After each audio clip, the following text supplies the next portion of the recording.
L'actualité locale et régionale en continu. Grand Lille TV, toute info. Bonjour à toutes et à tous, bienvenue sur Grand Lille TV en ce mardi 14 juin. Bienvenue sur ce direct pour parler de l'actualité de la métropole lilloise et de la région Hauts-de-France avec, vous le verrez dans les titres de cette édition, un problème d'effectifs de policiers à Fâche-Tuménil dû à l'Euro 2016. Et le maire s'en plaint également la flambée des prix des hôtels à l'occasion toujours de cette grande compétition de football. Mais avant de passer au titre ici sur Grand Lille TV, une information de dernière minute qui nous vient d'être parvenue. Il s'agit de l'interdiction, selon la préfecture de Lille, de la vente d'alcool à Lille à partir de ce soir à 18h jusque vendredi à 6h du matin. Une prévention mise en place par Michel Lalande, le préfet de région, à l'occasion du match entre la Russie et la Slovaquie. Ce sera ce mercredi soir au stade Pierre-Mauroy, je le rappelle. Donc, interdiction de vente d'alcool à Lille dès ce soir à 18h et ce jusqu'à vendredi à 6h du matin.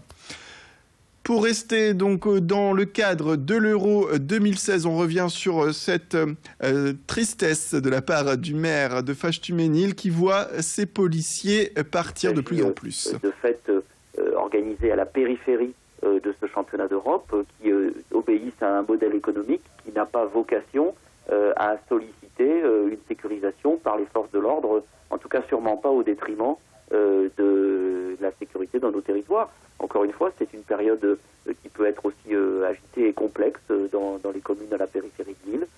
Et donc nous avons besoin de ces effectifs dans les territoires, je vous l'ai dit, pour sécuriser comme pour accueillir le public et les victimes potentielles. Il n'y a pas lieu de sécuriser les fan zones avec ces effectifs-là. Pour cet événement exceptionnel, il fallait trouver des moyens exceptionnels. Voilà pour les dires de ce maire de Fâche-Tuménil qui se plaint donc de la réduction et de l'envoi de ses policiers autour des fan zones. Également, toujours l'Euro 2016 dans la région avec un autre phénomène qui inquiète cette fois les associations de défense des consommateurs à l'image du FC Que Choisir qui a détecté dès le mois de décembre un phénomène à Lille, une hausse des prix des hôtels à Lille de 108% en moyenne à cause de l'Euro 2016. Mais le syndicat représentant des hôteliers dans la région se défend. Il prétend que ces prix en hausse sont dus aux réservations de plus en plus de dernière minute. Céline Nuret l'a rencontré. Moi j'étais là pour France 98.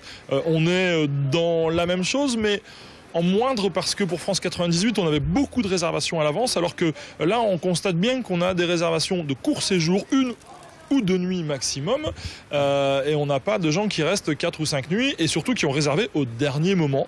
Une mode de consommation, peut-être, je ne sais pas, mais, ou peut-être aussi la crainte des attentats, de voir un peu comment ça se déroulait, s'il allait se passer malheureusement quelque chose, ce qui est heureusement pas le cas. Mais effectivement, les réservations sont montées quand même au dernier moment, à part les quelques 2-3 grosses dates.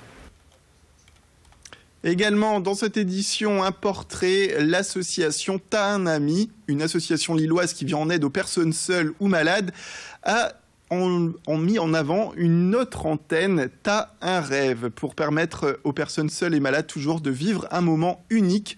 Vendredi, c'est ainsi que 7 religieuses en maison de retraite à Lille ont pu embarquer en montgolfière. Ils sont partis à 6h de Bondu.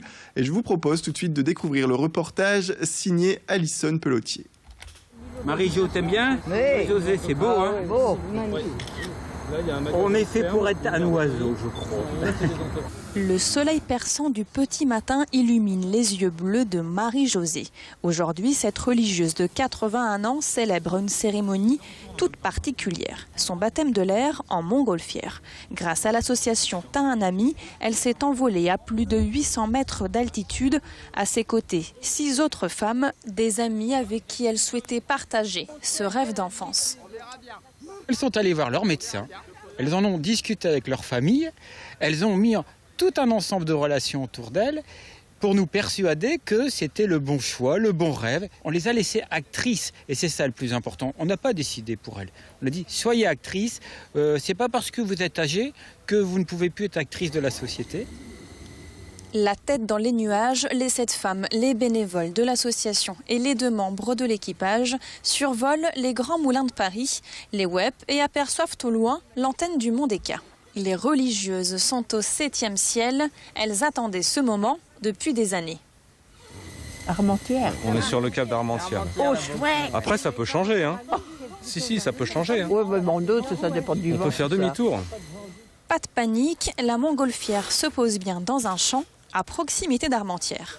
Les 10 000 mètres cubes d'air se vident sous les yeux des religieuses. Pour moi, la nature a été quelque chose de la découverte de cette immensité et on est dans cette immensité.